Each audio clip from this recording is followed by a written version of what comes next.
Hola, buenas tardes. Bienvenidos y bienvenidas a la Casa Natal de Picasso.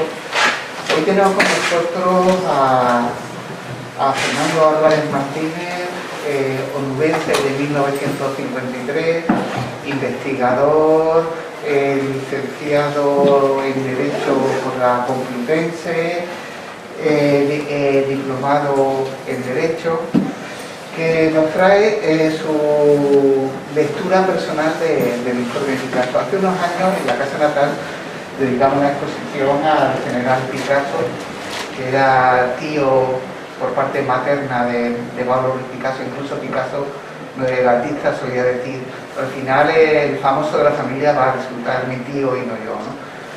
Algo de razón tuvo en aquel contexto de los años 20. La historia de la que nos va a hablar Fernando es una historia de abnegación, de heroísmo, de ineptitud, de valor, de fanfarronería por parte del general Fernández Silvestre. Es una historia llena de sentido del deber. Hay hitos como la defensa imposible de Igueribe, la carnicería de Monte Arruí, la defensa de Melilla, que se salvó contra todo pronóstico mientras era atacada desde el Monte Gurugú. Y también hay el compromiso con la verdad. Hay que recordar aquel dicho de soy amigo de Sócrates, pero soy más amigo de la verdad. Eso es algo que hizo propio el general Juan Picasso González cuando se le encomendó investigar la responsabilidad de aquel desastre. Tenemos que tener en cuenta que en 1909, en el Barranco del Lobo, la otra gran carnicería de la que fue víctima el ejército español, murieron 150 personas. En el desastre de Anual las cifras van sobre los 9.500 españoles y los 2.500 indígenas, ¿no?, de las tropas auxiliares. Así pues, es una historia épica donde está también la famosa carga de caballería reiterada hasta la extenuación del segundo regimiento de caballería de Alcántara, el sacrificio de tantos nobles soldados, oficiales que hubieran merecido quizás un ejército más sensible y por lo tanto todo aquel magma, aquel conjunto caótico de sucesos que empezaron con la toma de Abadán y terminó con la salvación de Melilla, y por medio de estos hitos y otros que nos hablará Fernando, suponen un momento amargo de la historia de España, pero del cual nos tenemos que congratular porque a pesar de ello el estamento militar, aunque al final el general Primo de Rivera con su golpe de Estado terminó amnistiando a Damaso Berenguer, sin embargo, en esos compases militares el ejército español demostró que allí había habido una cadena de errores, de horrores, de actos deshonrosos, y tenían que ser depurados. Y el encargado de instruir aquel sumario, de saber qué es lo que había pasado entre tanta desolación, entre tantos desastres, fue Juan Picasso González. Fernando ha hecho la lectura que hizo, ha examinado esa lectura de los hechos que hizo el general Picasso, y por tanto nos va a ofrecer desde la historiografía más actual su revisión y su versión de lo que sucedió, y también con la esperanza de que sirva de recuerdo, de conciencia de lo que sucedió, de lo que nunca debió pasar, y también de homenaje a tantos héroes y tantos bravos españoles que en 1921, hace 100 años, hicieron revivir aquella frase de la copla de 1909 a propósito del Barranco del Lobo, de Melilla ya no es Melilla, Melilla es un matadero donde van los españoles a morir como corderos. Así, Fernando, muchas gracias por venir a esta casa a presentar tu libro, y estamos en Madrid. Muchas gracias. Bueno, buenas tardes. ¿Se ve bien desde el fondo la letra? Sí, vamos. Ahora cuando le ponga el inicio de la presentación se verá.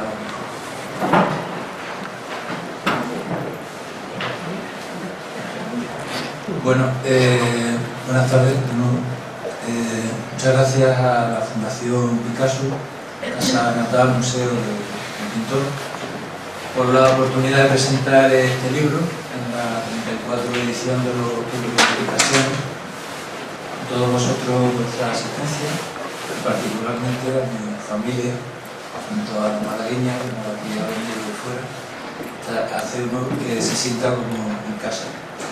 Y en general a todos ustedes por su presencia. Bueno, en esta ocasión, desgraciadamente, no vamos a hablar de arte ni de la obra del genio universal que reflejó el horror de la guerra en el famoso cuadro de Guernica, sino de otra tragedia ocurrida no muy lejos de aquí, en el antiguo protectorado español de Marruecos en el verano de 1921. Esa tragedia costó miles de vidas españolas y también bereberes, de la población autóctona de la zona. Se llamó el desastre de Anual, también se conoció como el derrumbamiento de la comandancia de Melilla y también como los sucesos de Melilla. Este año celebramos el centenario de aquel acontecimiento.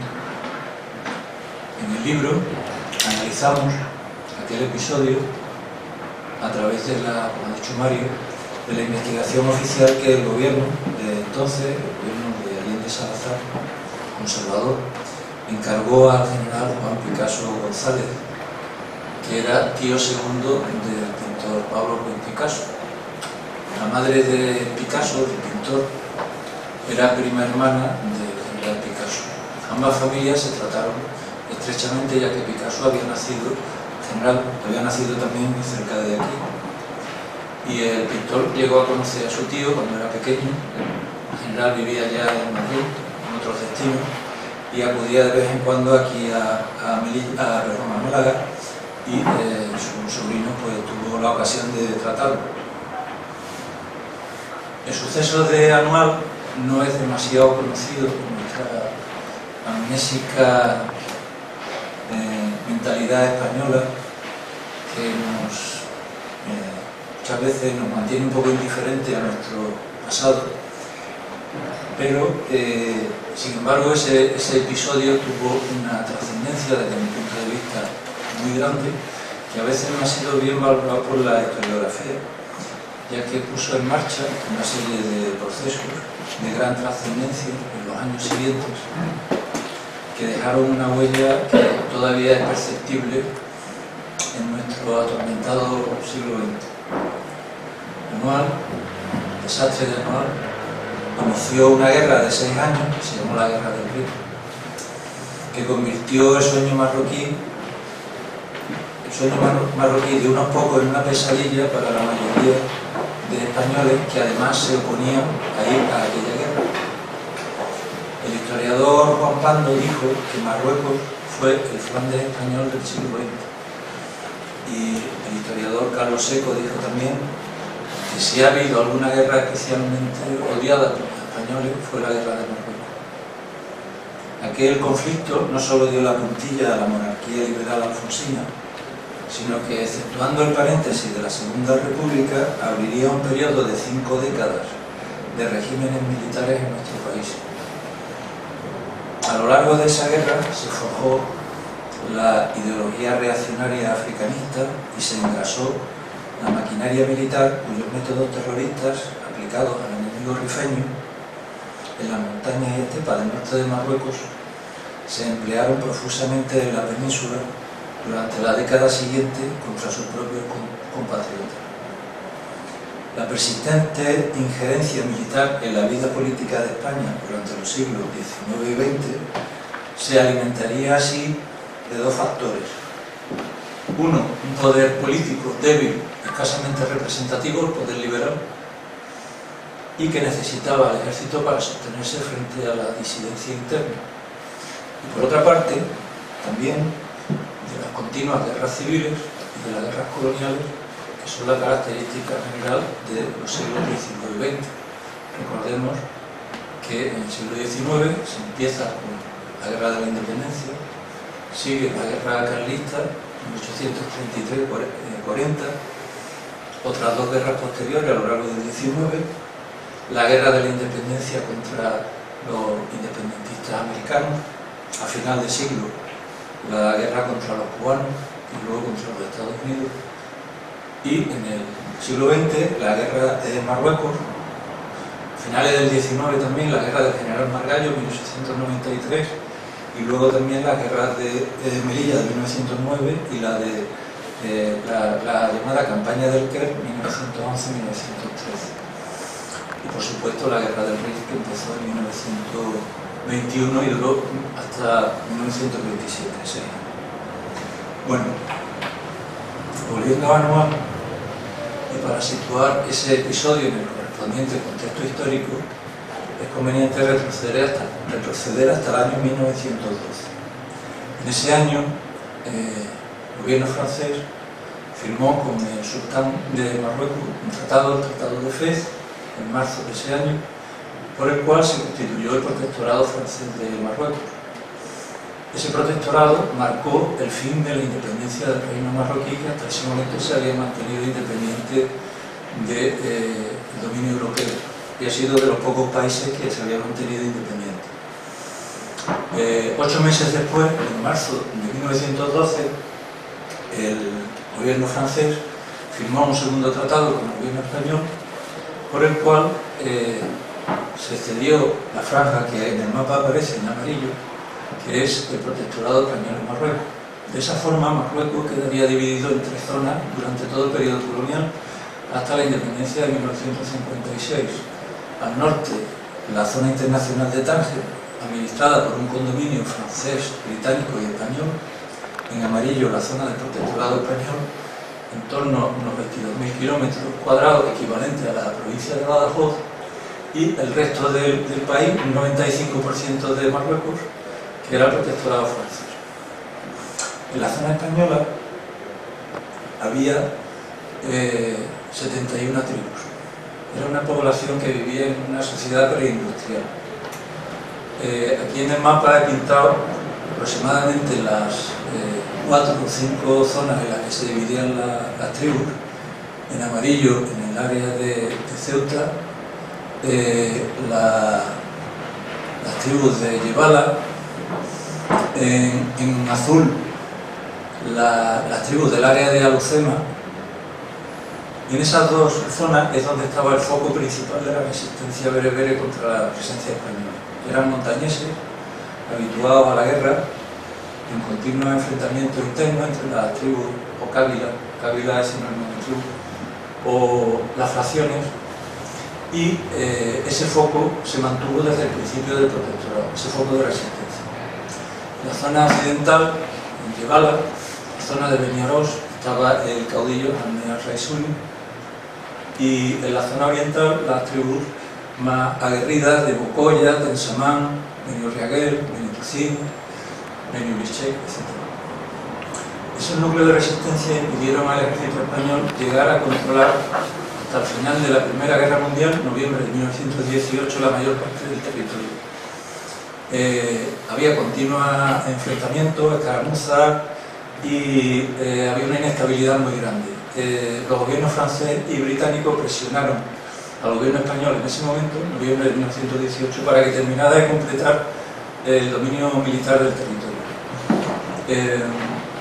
España, en ese momento, era una nación de tercer orden, tanto en lo industrial, en lo económico y en lo militar. Mandó allí a 2 generales, el general Berenguer como alto comisario en enero de 1919 y jefe también del ejército de Marruecos, y al general Fernández Silvestre un año después, en enero de 1920, como comandante general de Melilla. Y ya para centrarnos ya exclusivamente en el área oriental, en la Comandancia General de Melilla, el general Silvestre inició a partir de la primavera de 1920 una serie de operaciones militares a gran escala. No quiero entrar demasiado en los episodios militares porque puede resultar un poco pesado, y además en el libro están más o menos descritos y Caso los describe con mucho detalle. Digo que Silvestre inició una serie de avances desde la la zona de Melilla hacia el oeste y llegó a ocupar varias cávilas que en principio se pensaba que iban a ofrecer una gran resistencia, sin embargo se rindieron sin apenas poner ningún tipo de oposición.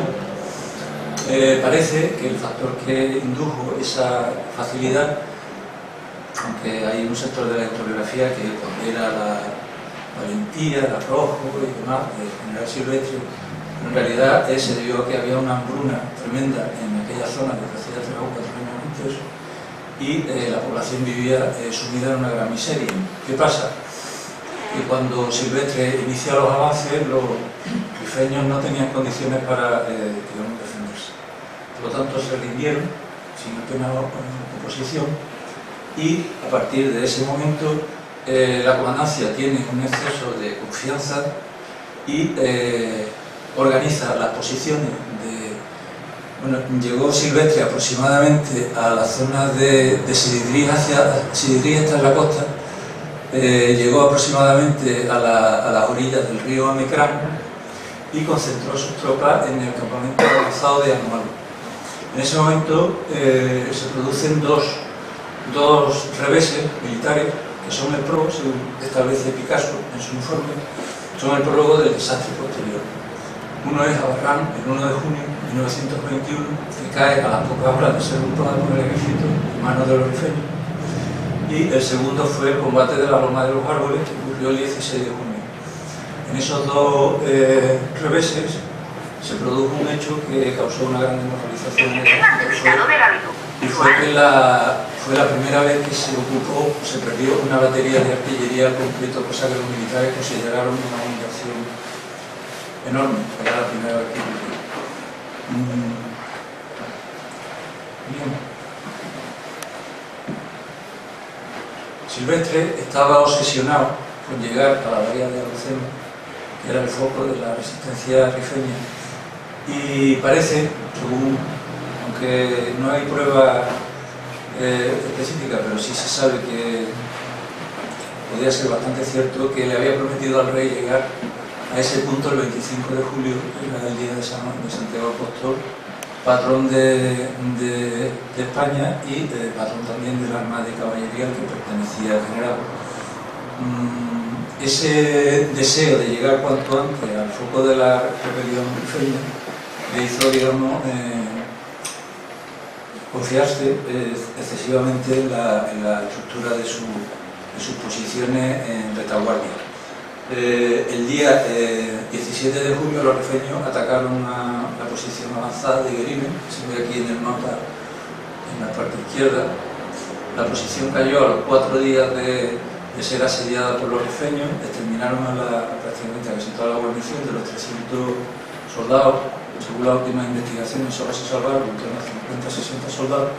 Y el día siguiente, Silvestre, al ver o temer que podía verse cortada la retirada hacia la retaguardia a través de un desfiladero que era el único punto para evacuar el campamento de Anual, donde tenía la mayor parte de sus tropas, pues decidió de una forma desorganizada, sin premeditación, sin avisar a sus unidades con el tiempo suficiente, desalojar el campamento de Anual el día 22 de julio.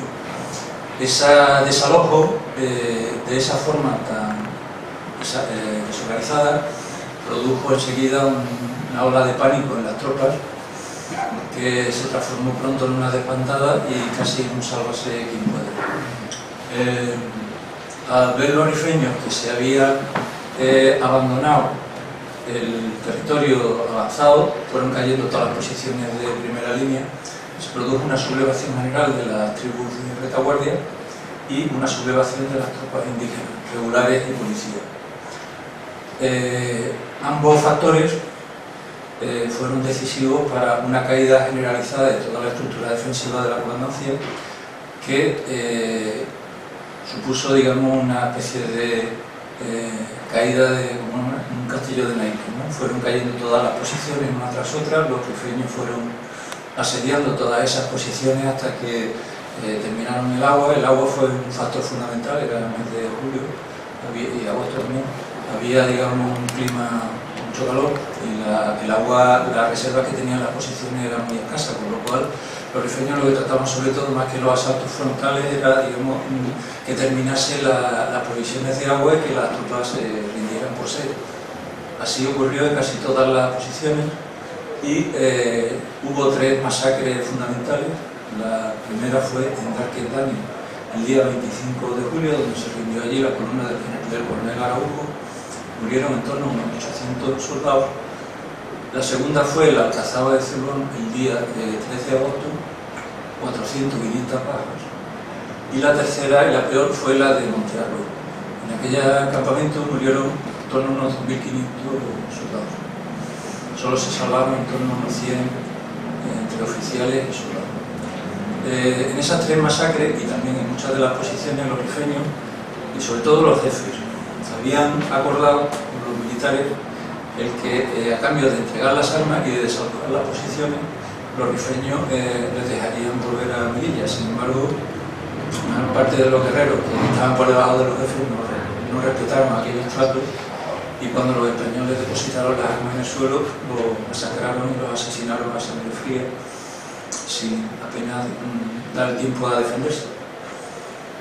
En total, como ha dicho Mario, el balance total de muertos en los 23 días que duró el desastre, desde el 17 de julio que empieza el ataque a Higuerilo hasta el día 9 de agosto que cayó Montearroyo, el general Navarro, que era el segundo jefe de la comandancia que estaba al mando de aquel campamento, murieron en torno a unos 8.000, 9.000 muertos.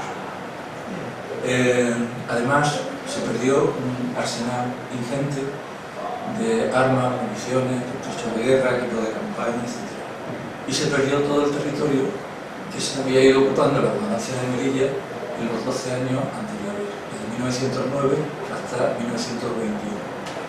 Todo ese conjunto de episodios se conoce como el desastre de Melilla. Bueno, ahí viene una pequeña cronología con los episodios fundamentales del desastre. Cuando el gobierno tuvo noticia de la gravedad de lo ocurrido, encargó una investigación oficial para determinar tanto lo ocurrido como las causas del derrumbamiento de la comandancia. Esa investigación se la encomendó al general Juan Picasso González. General Picasso, era malagueño, fue nombrado hijo predilecto de la ciudad en diciembre de 1922, tenía la laureada de San Fernando, era vocal del Consejo Supremo de Guerra y Marina y también pertenecía al Comité Militar Asesor de la Sociedad de Naciones con sede en Ginebra. Era un militar de gran prestigio en su época, una persona sumamente inteligente, de una gran integridad, una gran voluntad y una persona que tenía un talante enemigo de la publicidad, rehuía que se le hicieran entrevistas, nunca aceptó que lo entrevistaran los periodistas y además pertenecía al sector responsabilista del ejército. Cuando se produjo el desastre, en el ejército hubo una especie de división entre los llamados impunistas que decían que lo que había ocurrido había sido una tragedia que no se debía a la culpa de ninguna persona en concreta ni de una política en concreta, sino que había sido una serie de hechos desafortunados. En todo caso, echaba la culpa sobre todo a los políticos. Y por otra parte estaba el sector responsabilista, que exigía, además de las culpas políticas, también que los militares también habían tenido una responsabilidad directa en lo ocurrido. Picasso, junto con el presidente del Consejo Supremo, el general Aguilera, el fiscal militar García Moreno y el auditor de división Ataulfo Ayala, pues pertenecían a ese sector favorable a exigir la responsabilidad. Aparte de su carrera militar, como ha dicho Mario antes también, Picasso también tenía una cierta formación humanista, era aficionado al dibujo, era un más que notable dibujante. Y en el año 2016 esta fundación hizo una exposición de su obra, con más de 300 obras que había ido creando a lo largo de sus destinos, tanto en España como en Marruecos, sobre todo todo de cosas de arquitectura, muchos edificios, escenas de construcciones morunas, etc. Bien. Picasso llegó a Melilla para iniciar su investigación el 13 de agosto. En ese momento, ese mismo día, se produjo la caída del gobierno de Allende Salazar, que fue sustituido por el de Antonio Maura, con el ministro de Juan de la Cierva en el Ministerio de la Guerra, el cacique de Murcia. El campamento de Arroy se había rendido 4 días antes, el día 9 de agosto. Y cuando llegó Picasso a Melilla, empezó a pedir una cantidad de documentación tanto al Estado Mayor de la Comandancia como al Alto Comisario, pero considerando que Picasso se estaba extralimitando en sus funciones, ya que Berenguer consideraba que Picasso debía investigar exclusivamente a los jefes y oficiales de la propia comandancia donde se había producido el desastre y que él estaba en Tetuán, que no tenía nada que ver con lo que había ocurrido, pues se quejó al gobierno. El gobierno, sobre todo el ministro de la Cierva, respaldó al general Berenguer y le mandó a Picasso una carta diciéndole 2 cosas. Una, que se abstuviera de investigar al alto comisario, por las razones que tradujo, y la segunda era que tan pronto tuviera noticia de alguna responsabilidad penal por parte de los jefes y oficiales de la comandancia, que lo pusieran en conocimiento del propio Berenguer para iniciar las actuaciones judiciales correspondientes.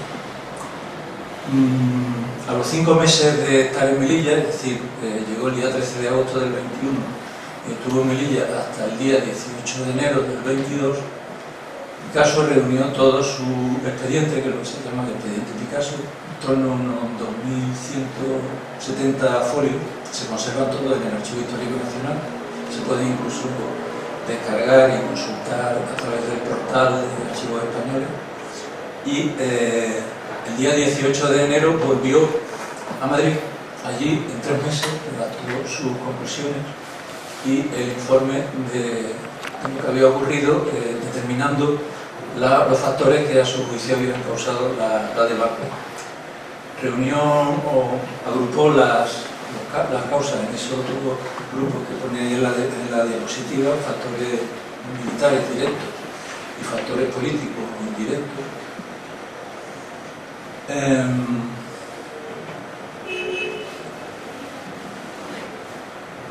Y bien, esas conclusiones originaron, porque tenía una carga política y una denuncia muy fuerte sobre la política colonial y sobre todo la desorganización, la torpeza de las decisiones tomadas por el mando, la corruptela y la falta de, digamos, honradez de muchos de los mandos de la comandancia, que quedan meridianamente expuestos en el propio informe de Picasso, pues levantó un escándalo tremendo en el país. Evidentemente la oposición no dejaría de aprovechar, la oposición republicana, socialista, catalanista, etc., no dejaría de aprovechar esa posibilidad y entró a saco contra el gobierno. A partir del mes de mayo, abril-mayo de 1922 se inició una campaña. Ahí vienen en los periódicos algunas de las informaciones que se generaron en aquel momento, exigiendo las responsabilidades tanto las políticas como las militares. Porque, aunque Picasso centró su informe en las cuestiones militares y en las causas, sobre todo directas y militares, no es menos cierto que entre líneas apuntaba con claridad que había habido una serie de decisiones por parte de la política general española en Marruecos que era imputable a los propios gobiernos y que deberían de exigirse también desde el punto de vista de la responsabilidad política. El artículo 45 de la Constitución, entonces estaba vigente, señalaba que los ministros que hubieran causado con sus actuaciones algún grave daño al interés nacional, pues serían denunciados por el Congreso y enjuiciados por el Senado. Esa vía fue intentada por la oposición, pero no llegó a fraguar. ¿Por qué? Pues porque se crearon 2 comisiones de investigación en el Congreso, una en 1922, que coincidió, cuando iba a presentar sus conclusiones al Pleno del Congreso, coincidió con la crisis del gobierno de Sánchez Guerra, el gobierno conservador, disolverse la Corte, la comisión quedó disuelta también, únicamente se llegó a discutir la ponencia de Prieto. Se presentaron 3 ponencias, una de Prieto, otra de los liberales, bueno, de los liberales más la oposición, y otra de los conservadores. La de los conservadores y la de los liberales y de la oposición no llegó ni siquiera a discutirse en el Congreso. La de Prieto se llegó a votar y solo tuvo 7 votos a favor. La segunda comisión, que fue la de 1923, ya bajo el gobierno liberal de García Prieto, se puso a trabajar desde el verano de 1923, mes de julio, que fue cuando se constituyó, hasta el mes de septiembre. Tenía previsto presentar sus conclusiones el día 1 o el 2 de octubre, no recuerdo. Y en esa fecha se suponía y se rumoreaba que iba a formular graves imputaciones contra determinados ministros de los gobiernos anteriores y contra el propio rey. Como consecuencia de eso, hay historiadores, y yo estoy de acuerdo con esa tesis, el general Primo de Rivera dio su golpe de Estado el día 13 de septiembre del 23, es decir, unos 16, 17 días antes de lo que se suponía que se iba a presentar las conclusiones de la comisión, y todo quedó, digamos, archivado. La comisión, lógicamente, se disolvió, igual que el Congreso, etc. Y ahí quedó la cosa. No hubo responsabilidades políticas, y las responsabilidades militares se habían iniciado ya con Picasso. Picasso inició una serie de denuncias, él lo llama testimonio, y que presentó al gobierno para, digamos, exigir la responsabilidad de los mandos de los oficiales de la ponencia. Y se tramitaron, yo he recogido en torno a 147 procesos, pero cuando se produjo la amnistía de Primo de Rivera de julio de 1924, solo habían recaído, de los 147 procesos judiciales, solo habían recaído sentencias en 28 casos. Los demás no conocemos la situación en que estaba, pero se sospecha que estaban en trámite. De esos 28 sentencias que se produjeron, la mayor parte fueron con condena muy leve por el delito de negligencia del Código de Justicia Militar, el 275, no recuerdo. Y esas sentencias pues eran de 1 año, eran unos meses de prisión, que en muchos casos ni se llegaron a cumplir, y solo en 5 o 6 casos se produjeron sentencias de gran gravedad.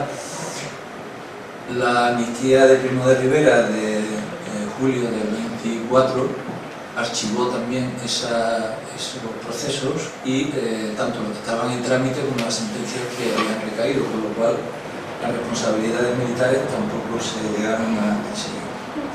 Y por último, ya sobre la interpretación del expediente Picasso, consideramos que es una fuente esencial para conocer el desastre desde el punto de vista militar. El informe de Picasso únicamente habla de los episodios militares, y aunque hace algunas alusiones de otros asuntos, como ya hemos indicado, pero básicamente es una exposición vista desde el lado del ejército.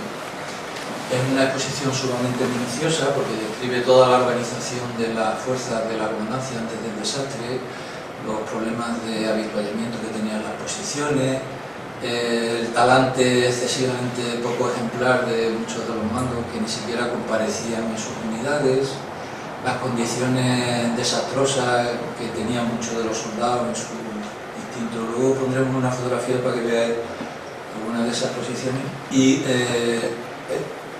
contiene una cantidad de, digamos, información muy esencial, que es un informe oficial hecho por un militar, además con una gran experiencia y demás, para conocer los sucesos de Melilla. La inmediatez cronológica prácticamente se inició cuando todavía resistían, o prácticamente habían caído, como decía antes, las últimas posiciones, y tomó 350 testimonios a jefes oficiales que habían sido testigos directos de lo que había ocurrido, con lo cual, digamos, eran personas que estaban perfectamente al día de lo que, porque lo habían presenciado por ellos mismos. En todo caso, como he dicho antes, el informe Picasso es una versión parcial de lo ocurrido, ya que es solo, digamos, la versión del ejército.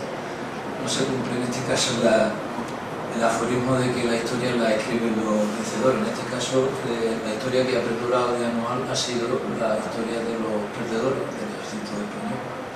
Pues los rifeños eran casi todos analfabetos, no tenían los líderes tampoco. Además, era impensable que en aquel momento Picasso le tomara declaración a los líderes del CRIM y toda esta gente. Cuando estaban combatiendo contra los españoles, además les acusaban de todas las masacres que habían cometido. Sin embargo, también hay que tener en cuenta que hubo testigos claves que no comparecieron en el expediente. Uno porque habían muerto, por ejemplo, el general Silvestre murió en Anual el día 22 de julio. El coronel de la policía, el jefe de la policía, coronel Morales, también murió ese día. El coronel Manilla, jefe del regimiento Alcántara, también murió.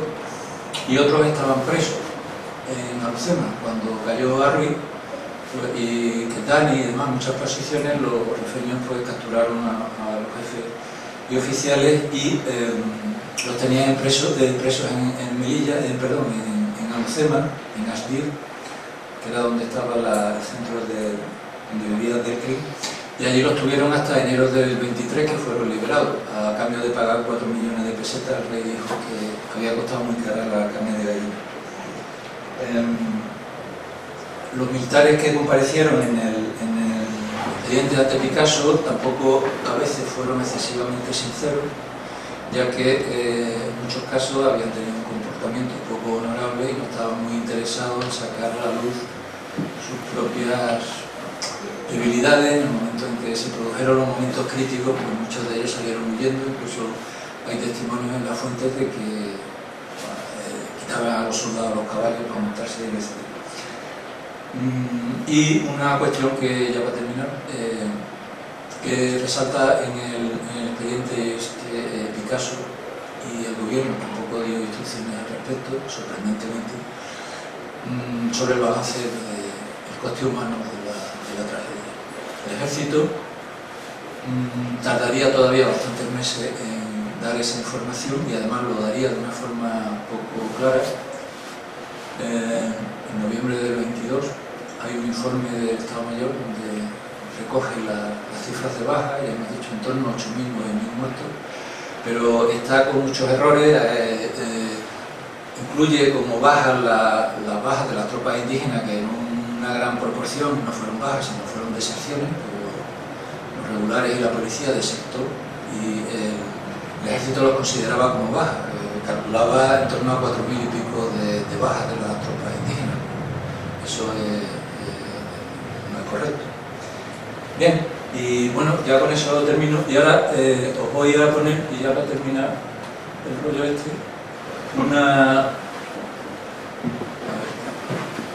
una presentación por aquello de que una imagen vale más que 1.000 palabras, pero ya ahí me callaré yo. Son una serie de fotografías del paisaje humano de Marruecos. Esto en el informe Picasso lógicamente no viene reflejado, pero sí me parecía interesante como complemento de lo que hemos hablado, pues que conozcáis un poco quiénes eran aquellos rifeños, los líderes, por lo menos la foto, y tanto de los jefes como del pueblo menudo, como se llamaban entonces, de los soldados. Son muchas veces actores anónimos de la historia. Y bueno, aquí está. Vamos a ver.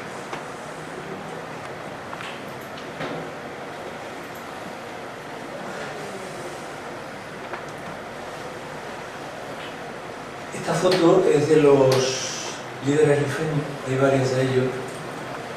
Los más conocidos son casi todos familias del CRIM.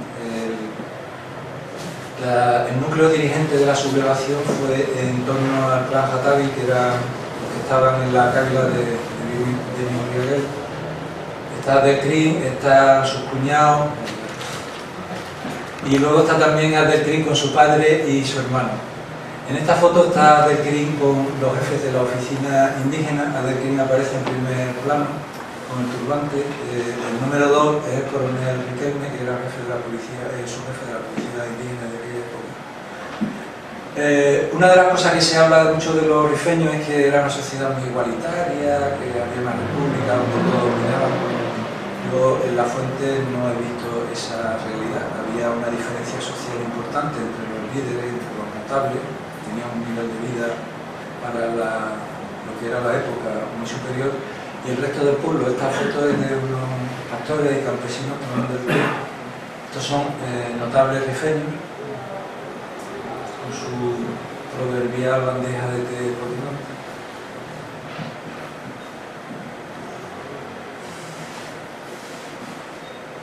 Son fotos de la época, en esos años. Están hechas en torno a los años 20, principios de los 20.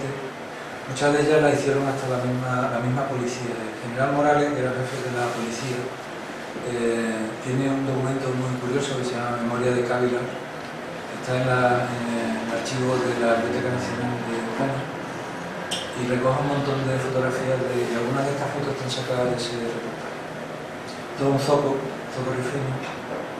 Zoco era el lugar donde se reunían los rifeños para intercambiar mercancía, era también un sitio donde hablaban, donde intercambiaban conversaciones y relaciones sociales. También era un centro político. Esto es una forja indígena para que veáis la pobreza de aquella gente. Este es un vendedor de vasijas de cerámica.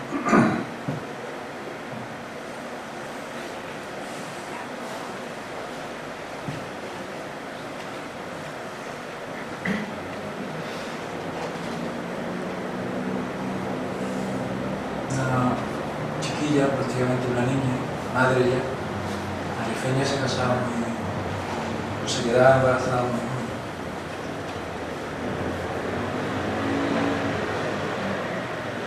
Una escuela de niños indígenas, si veis, tiene toda la chilaba con la banderita española. Aunque tenía un maestro indígena que se veía al fondo, pero casi todos eran centros creados por la policía indígena como medio de adoctrinamiento y la lengua y la cultura española. Estos son un grupo de rifeños que iban a ser reclutados por las autoridades militares para... Había unas arcas que los militares utilizaban, eran tropas indígenas que utilizaban como auxiliares de las tropas regulares, y esa foto es un grupo de...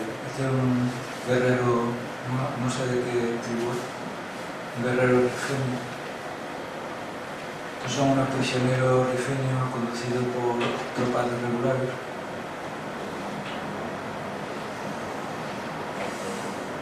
Veis el paisaje totalmente pelado, apenas hay vegetación. Un grupo de guerreros rifeños. En uno de los picos los rifeños tenían la costumbre de colocarse en la zona para desde allí controlar los movimientos de las tropas. Los españoles los llamaban borregos porque decía que iban siempre en manada y levantando mucho polvo. Esto es llegada de los soldados a Melilla. Como veis, con las mantas y eso, estaban tomándole la afiliación a los militares de la comandancia. Estos son bloqueados. La mayor parte de las posiciones donde estaban dispersas en el territorio no eran cuartelamientos ni nada, eran construcciones de este tipo con una escuadra o una sección, 15-20 soldados, y allí aguantaban el tiempo que estos están escribiendo, algunos, y otros quitándose los piojos detrás. Están escribiendo las cartas a la familia en uno de los raros descansos que tenían. Las tropas estaban todo el día sin parar, construyendo fortificaciones, haciendo convoyes, trayendo agua, trayendo provisiones y demás. Y tenían muy poco tiempo para descansar. Estaban parte de su constitución, que ya de por sí estaban debilitados, eran soldados. Habían en la vida civil sometido a un régimen fuerte de condiciones de mal alimentado, enfermo, y una constitución física. Esto es una oficina de telegrafía, los soldados de ingenieros aquí haciendo adobes. Este es el campamento de Zocueltelaza, que estaba cerca de la frontera francesa. Los soldados estaban dedicados todo el tiempo a esas construcciones. Aquí se ve un convoy, se distingue ahí la línea al fondo, el paisaje pelado de las montañas del Rin, y el convoy, mulos, la cémila, la caballería. Este fue el barranco por donde se retiró las tropas que salieron de Arro, y como veis, las alturas eran fácilmente, digamos, ocupadas por los rifeños, y desde ahí se podía, digamos, los soldados iban por la zona de la carretera y desde arriba los rifeños les tiroteaban. Estos son las artolas, que eran unos mulos que llevaban a ambos lados una especie de camilla donde evacuaban a los heridos y demás. Cuando se hubo la retirada, los soldados quitaban a los heridos y se montaban en los animales para salir huyendo cuanto antes. Esta es una vista del campamento de Monte Arro en octubre del 21, cuando las tropas lo reconquistaron. Como veis, estaba completamente destruido. Aquí imágenes de los cadáveres que quedaron insepultos en la cuesta de subida. Monte Arro es la puerta que se ve ahí al fondo, con los cadáveres momificados de los españoles que quedaron sobre el terreno. Y esta es una carta que escribió el cuñado de Abdelkrim, Mohamed Acelcam, al secretario de la Alta Comisaría de Marruecos, Diego Saavedra, en julio del 23, en el que hace un resumen de cuál es su causa, cuáles, digamos, los motivos que le impulsaron a enfrentarse con los españoles. Resume esas ideas. Y en este tipo de documentos los españoles no suelen entrar mucho, para conocer por qué los rifeños no solo, digamos, mantuvieron una guerra en unas condiciones de absoluta inferioridad militar y numérica y de todo tipo, y técnica, con los españoles, sino que también luego, durante 6 años, consiguieron mantener la resistencia contra 2 ejércitos. Hay que tener en cuenta que a partir de abril del 25, los rifeños atacaron a los franceses, y entonces hubo que movilizar 2 ejércitos enormes, franceses y españoles, a partir de esa fecha, para luchar contra los rifeños. En torno a unos 150 a 170.000 franceses y en torno a unos casi 200.000 españoles. En total, los rifeños no llegaban ni simultáneamente a tener en torno a más que 25 o 30.000, dicen algunas fuentes 40.000 guerreros sobre el terreno, por lo cual había una desproporción, aparte de también las armas, la potencia de fuego del ejército.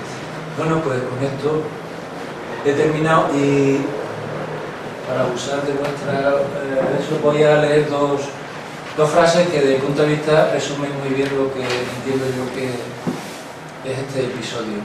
Lo recojo en el libro al principio, me parece que son como la filosofía que informa mi libro. Uno es un comentario de Santiago Ramón y Cajal, que se refiere a la guerra de Cuba, pero es aplicable también a la de Marruecos. Dice: 2 cosas excelentes tuvo España: santos y soldados. Los santos desaparecieron para siempre, y los soldados, según marchan las cosas, están a punto de acabarse y de acabar. La segunda comentario es del diputado socialista Indalecio Prieto, que dice, y ya se refiere a la guerra de Marruecos, dice: jamás guerra alguna ha podido sostenerse sin que la aliente el espíritu nacional, y esta de Marruecos, provocada por la más colosal suma de inercia que puede imaginarse, es de las que pugnan con la voluntad, no de un sector político y social, sino con la opinión entera de España, que no puede ni quiere mantenerla. Nada, muchas gracias. Ahora si queréis hacer alguna pregunta, matizaciones y demás, todavía tenemos casi media hora, me he alargado más, pero... Vamos a ver. Primero, buenas tardes, darles las gracias por la charla y presentación. Hay una pequeña nota que es, cuando se habla de tribus rifeñas, se las mezcla todas y se las mete en el mismo saco. No tiene nada que ver un Gomara con un Bocoya, con un Tensamani, con un Beduino Taguer, y de ahí ya hacia la zona de Melilla totalmente diferente. De hecho, Monte Arro no lo asaltan los de Benurriaga, ni los... Estaba totalmente Abdelkrim en contra de cometer una masacre, porque, entre otras cosas, él pensaba mejor oficiales y soldados vivos que matarlos y encima provocar una mala imagen a nivel mundial cuando él quería presentar una república. Bueno, eso es nada más que también la parte de Bala, totalmente diferente, no tiene nada que ver el Raizumi con Adelkrim. Incluso Adelkrim se lo lleva, lo derrota, se lo lleva a Tensaba y allí hasta que muera. Y otra de las cosas es que a mí me intriga mucho. Yo soy de allí, de Norreal, de Rugema. Mi padre es fundador del pueblo y estuvo en la guerra como fotógrafo. Pero ha habido una cosa que siempre me ha intrigado. ¿Por qué al regimiento de Alcántara, o los Alcántaras, como se le llama, han tardado 80 años en darle la laureada cuando las medallas en Marruecos se repartían como chocolatinas? Es algo que me ha intrigado. Lo he preguntado muchas veces y nadie me ha sabido responder. Yo tampoco. No lo imagino, no lo imagino. Refiriéndome a tu comentario anterior del RIF, evidentemente yo he dicho que no he dicho que toda la resistencia fuera rifeña, yo he dicho que la resistencia estaba en dos núcleos. Uno, en la zona de Yebala, efectivamente no eran montañeses, pero no eran rifeños. Los rifeños se le conoce rifeño efectivamente aproximadamente en el color de la diapositiva de la zona azul, que es el Rif central. La parte del este, que son las cávilas que están en blanco, que son las cávilas estas de Mazuza, Quintana, Setur, tal, estos no eran propiamente rifeños, pertenecían a la llamada Confederación Velaya, que ni los propios rifeños consideraban propio. Cuando se produjo el desastre, estas tribus le pidieron ayuda a los Beni Riaguel. Los Beni Riaguel dijeron que no, que ellos no eran rifeños y que no querían echarle una mano, y que si querían, digamos, sumarse a su rebelión, que dejaran todas las cosas en sus casas y se fueran a las montañas del Rif para desde allí, digamos, defenderse de los españoles. El resto de las tribus pues eran montañeses, eran bereberes. En el norte de Marruecos el 60-70% de la población son bereberes. Y el norte de Marruecos, justamente la franja, digamos, está donde incidió el protectorado español de Marruecos, pues 80-90% eran bereberes.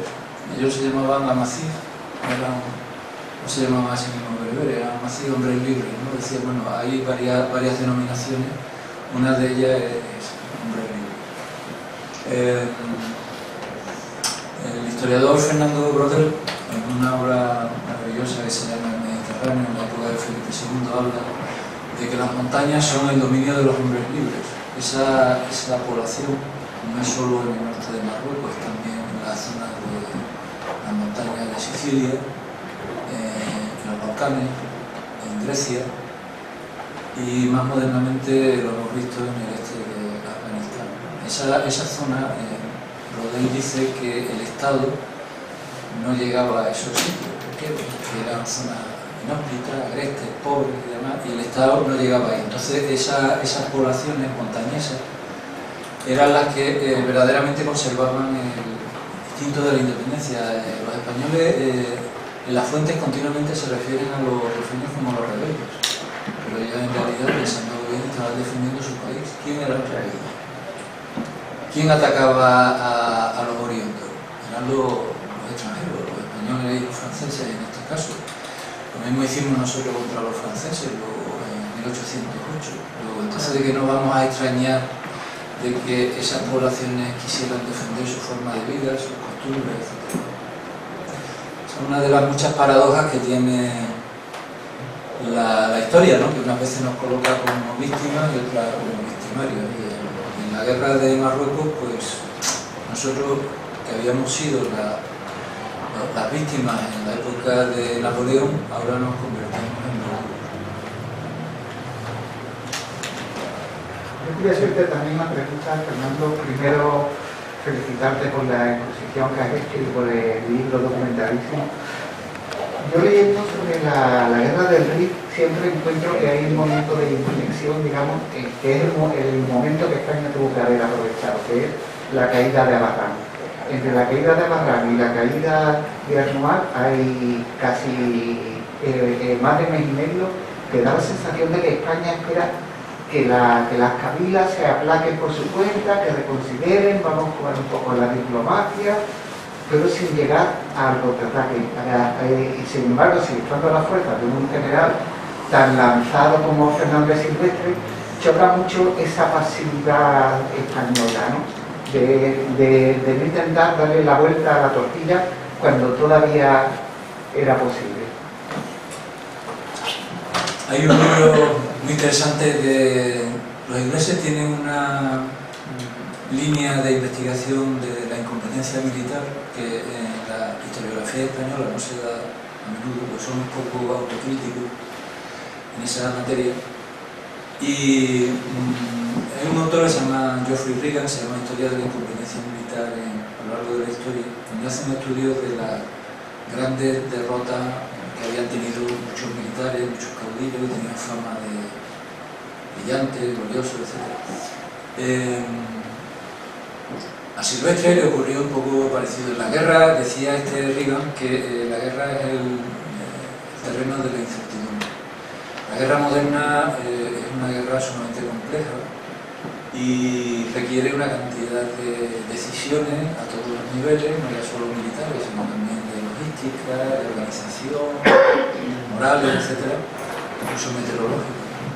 Y el general Silvestre, en la fuente se ve claramente, y Picasso se lo reprocha continuamente en su informe, era un señor que no tenía provisto de excesiva propensión a delegar y a fiarse de sus asesores. Él había tenido varios informes en los días previos al desastre en el que le avisaban de que había síntomas amenazadores en el bando rifeño. Los españoles tenían confidentes, tenían policía, tenían gente metida dentro del bando rifeño, y esas confidencias decían que se preparaba una operación a gran escala por parte de la fuerza rifeña, que tampoco eran excesivamente numerosas, pero lo suficientemente importantes como para haber preocupado al mando. Sin embargo, Silvestre parece que él tenía un cierto menosprecio hacia la fuerza rifeña, la trataba de chusma, era una gente miserable. Estaba acostumbrado en la zona occidental, porque Silvestre había sido comandante general de Larache en 1915, y él estaba acostumbrado a aquellas tribus que eran de otro talante y demás, y no conocía muy bien a los rifeños de la bahía de Alucín, que era una gente sumamente dura, sobria, una gran capacidad militar, conocían el terreno perfectamente, una capacidad para camuflarse, y digamos, factores, pues él no los valoró y no dejó, no atendió a los informes que le indicaban el coronel Morales en febrero del 21, coronel de la policía, jefe de la policía, que era la que desarrollaba la labor política en la comandancia, le advirtió de que las posiciones estaban poco consolidadas, que no era el momento de seguir avanzando, y Silvestre, la verdad, no hizo caso. Tenía pensado trasladar el campamento de Anual. El campamento de Anual estaba, aquí en esta foto se ve, estaba rodeado de montañas y, como dije antes, tenía una línea de retirada muy vulnerable por el barranco ese que vimos. Y tenía pensado, por lo visto, trasladar el campamento de Anual, donde tenía en torno a unos 5.200 soldados, a una posición que tenía mejores condiciones, era Buimellán, pero no llegó a hacerlo. Y cuando estalló el ataque de los rifeños, sobre todo en julio, el 17 de julio, cuando atacan Igueriben, pues seguían allí. Efectivamente no atendió en ese lapso de tiempo, podía haber, digamos, replegado las tropas hacia unas posiciones más sólidas, pero no lo hizo y así terminó. Perdón, hay unas declaraciones de Abdelkrim, de Abdelkrim y Azercram, alias Pajarito, donde dicen los dos de que los primeros sorprendidos de la caída de Barran fueron ellos. No tenían en aquellos momentos, porque le había advertido de que no pasara el Amekrán. Si pasa el Amekrán, vas a sufrir, le dijeron. a Serrano la Necra. Silvestre era un... Primero, las diferencias que tenía con Berenguer. Tuvieron una reunión antes de todo el desastre, o después de... no me acuerdo si fue antes o después de Serrano. En un barco... Fue después del 5 de mayo. En un barco de guerra, y el capitán tuvo que mandarlos callar porque los gritos que se estaban dando y los insultos a la tripulación del barco era un espectáculo muy poco digno. Pero del crimen no, vamos, yo lo hablo un poquito porque conozco un poquillo el tema por haber vivido allí toda la vida, por la mitad de mi vida, ¿no? Y él se sorprendió de la poca resistencia. También a Barrán alguien se llevó las ametralladoras, no dejó ametralladoras, por lo cual era imposible de sostener el fuego. Y ya una vez que reprimió que el ejército español estaba mal posicionado, los soldados no habían pegado un tiro a la mayoría de ellos, y bueno, pues hasta que ya empieza por el que viven, que hacen lo que he dicho. Aquí, pues, cercarla, dejarla sin agua, la salida de Izumar, que es desfiladero de Izumar, eso era increíble. Si algún día tiene oportunidad de conocerlo, es terrorífico el pasar por allí, incluso hoy en día. Imagínense en el 21 con aquellos locos cacharros y con una impedimenta que iba agolpando y se formaba un tapón, iba cayendo por los barrancos. Eso fue... Y España no reaccionó, ¿eh? O sea, el ejército de Marruecos era muy... a hechos con 2 cañonazos acabamos con ellos. Sería antes falta algo más, ¿no? En el año 21, en junio, Berenguer le había pedido reiteradas ocasiones a Silvestre, al general Silvestre, que mantuviera su posición defensiva. Berenguer, ante el Consejo Supremo de Guerra y Marina, ya sabemos que a él lo procesaron también, lo separaron del ejército, pero luego lo amnistió Primo de Rivera. Berenguer, ante la Comisión de Investigación del Parlamento, dice: yo tenía la conciencia de que Silvestre, si se hubiera mantenido a la defensiva, no hubiera habido ningún problema. Tenía tropas más que suficientes para mantenerse a la defensiva. No era, digamos, un desequilibrio brutal entre sus tropas y las de los rifeños. Incluso tenía él superioridad, o sea, había más soldados que rifeños. Y no tenía necesidad de avanzar. Y por otra parte, le pidió también a Silvestre que esperase a hacer nuevas actuaciones defensivas. A ver si aquí en el mapa se ve con más claridad. Bueno, estas son de las tribus, pero bueno. Berenguer estaba en ese momento iniciando unas operaciones para terminar con la resistencia de Raisuni en la zona occidental, zona de las montañas de Beniarós, y había empezado las operaciones en el mes de junio del 21. Y no quería que Silvestre hiciera nada hasta que él terminara esas operaciones. Y por lo tanto, cuando Silvestre se adelantó y empezó a ocupar las posiciones de primera línea, ocupó Barrán, ocupó varias posiciones, Izumar, Yeberudí, etc., en la zona de Amual, Berenguer le dijo: no, espera que termine yo las operaciones en Beniarós, y cuando termine esta, empiezas tú la del oeste, la del este, y digamos, yo avanzo desde el oeste, tú avanzas desde el este, y cogemos a los rifeños en una pinza. Silvestre tenía una rivalidad con Berenguer, eran compañeros, eran casi de la misma, digamos, promoción, y se llevaba un escalón. Los militares estas cosas las miran mucho con mucho detenimiento, y la antigüedad y demás. Silvestre era más antiguo, por lo visto, por un puesto que Berenguer, y tenía entre ellos una cierta rivalidad, a ver quién llegaba antes a terminar con la resistencia rifeña. El rey, que era, digamos, amigo, por lo menos tenía unas relaciones muy directas, el rey Alfonso XIII con Silvestre, había dicho que, y así lo dice el periodista Ruiz Albeni en un libro muy bonito que se llama España en el RIC, era médico y había estado en las compañías mineras antes del desastre, en 1907 y 1908, Y Luis Albéniz tiene aparte un estudio etnográfico muy bonito sobre cómo vivían los rifeños de aquella época. Dice que Silvestre llegó a Marruecos, a Melilla, con la obsesión de llegar a toda costa a Alcemo. Y que el rey le había, digamos, impulsado a ese avance. La falta de prudencia, Picasso lo reitera en el informe muchas veces, la falta de prudencia de Silvestre, Picasso la consideró como el principal factor del desastre. Los militares,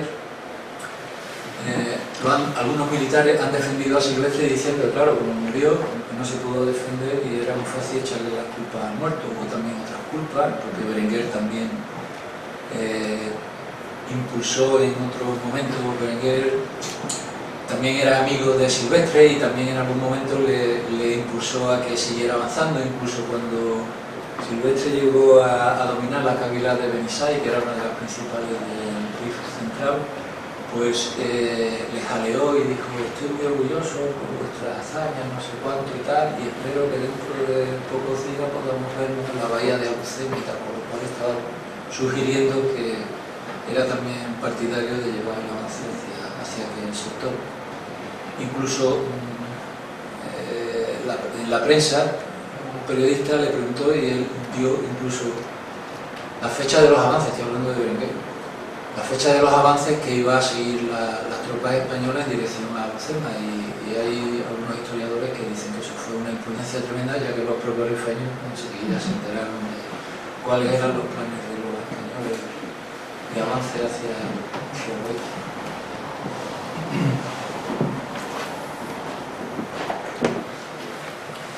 Bueno, si no tenéis ninguna pregunta más. Sí, aquí el primo. Buena pregunta. No se te olvide la que hablamos antes. No lo hemos preparado. Un informe como este, que ponía tan mal al ejército por la ineptitud, negligencia y tal, parece ser que en un principio lo salvó un diputado después del golpe de Estado de Primo de Rivera, pero después lo que me extraña a mí es que haya llegado completo sin que todas las fuerzas políticas que dominaron después de los militares no lo hayan destruido, porque al fin y al cabo ponía muy mal al ejército y a todas las cuestiones. Sí, ese incidente ocurrió, por lo que yo tengo noticia, de la siguiente forma. Cuando la Comisión de Investigación de 1923 del Congreso le pidió, la mayor parte de la documentación la tuvo el Consejo Supremo de Guerra y Marina, porque Picasso se la mandó al gobierno y el gobierno se la envió al Consejo Supremo de Guerra y Marina, que era un órgano asesor del Ministerio de la Guerra. Ese Consejo de Guerra y Marina recopiló toda la documentación del expediente Picasso y además una serie de documentos adicionales que fue poco a poco recabando de distintas, digamos, autoridades con motivo del sumario contra Berenguer y Navarro. Esa documentación la tuvo el Consejo Supremo, el original, pero el Congreso de los Diputados, cuando inició sus investigaciones, le pidió el instructor Ataulfo Ayala, que fue el que hizo el sumario contra Berenguer y Navarro. El pobre estaba agobiado de trabajo porque no solo tenía que tramitar el sumario, sino que también tenía que entregarle copias de esos documentos a la comisión del Congreso. Y entonces lo que tenía la comisión del Congreso eran copias del expediente de Picasso y copias también de la documentación que tenía el Consejo Supremo. Cuando el presidente de la comisión, que entonces era un sobrino, me parece que era de Sagasta, se llamaba Bernardo Sagasta, era liberal, era el presidente de la comisión de investigación del año 23, se enteró de que se iba a producir el golpe de Estado, o incluso ese mismo día, cogió y fue rápidamente al Congreso, al archivo del Congreso, y con algunos colaboradores, porque eran Miguel de Folio, pues cogió las copias que había, digamos, pedido la Comisión de Investigación al Consejo Supremo, que no los originales los tenía el Consejo, los tuvo siempre el Consejo, y Berenguer, Primo de Rivera, no se atrevió nunca a meterle mano al Consejo Supremo en ese aspecto.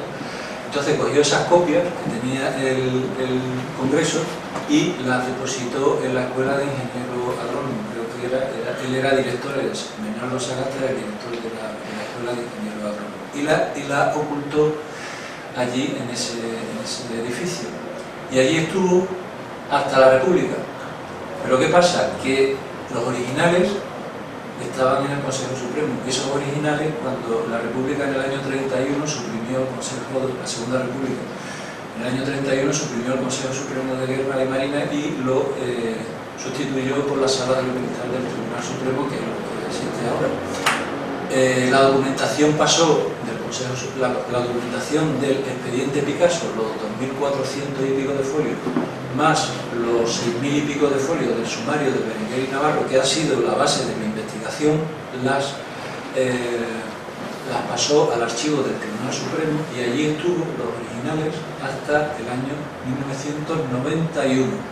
En el año 1991 esa documentación pasó al Archivo Histórico Nacional y en el 2012 se inició, en el 2010 se inició un trabajo de catalogación, porque estaba toda la documentación, se conserva perfectamente, pero estaba toda desordenada. Entonces los archiveros del Archivo Histórico Nacional cogieron esa documentación, la analizaron, la estructuraron, la pusieron por orden y la digitalizaron, y ya digo que toda se puede consultar en el portal PAES, portal de archivos españoles, y se puede descargar. Yo la he descargado, los 8.000 y pico, yo lo he descargado uno a uno y lo tengo en mi ordenador. Y esa documentación ha estado durante todo el tiempo, o bien en el Consejo Supremo hasta el año 31, en el año 31 en el Tribunal Supremo, y en el año 91 hasta el año 91 en el Tribunal Supremo, y desde el 91 hasta en adelante en el Archivo Histórico Nacional, que es donde está. Y esa documentación que dice mi primo es la que Bernardo Sagasta, en el año 23, cuando se produjo el golpe de Estado del Primo de Rivera, que sospechaba que se lo iba a incautar, antes de eso cogió y se la llevó a la Escuela de Ingeniero Agrónomo, y allí la ocultó hasta la República.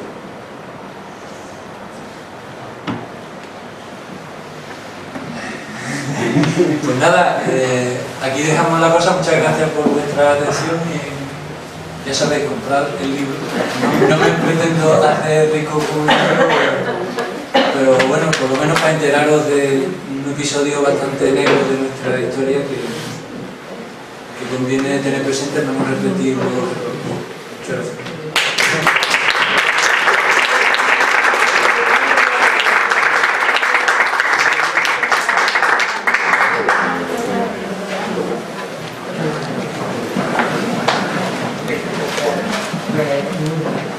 Lo que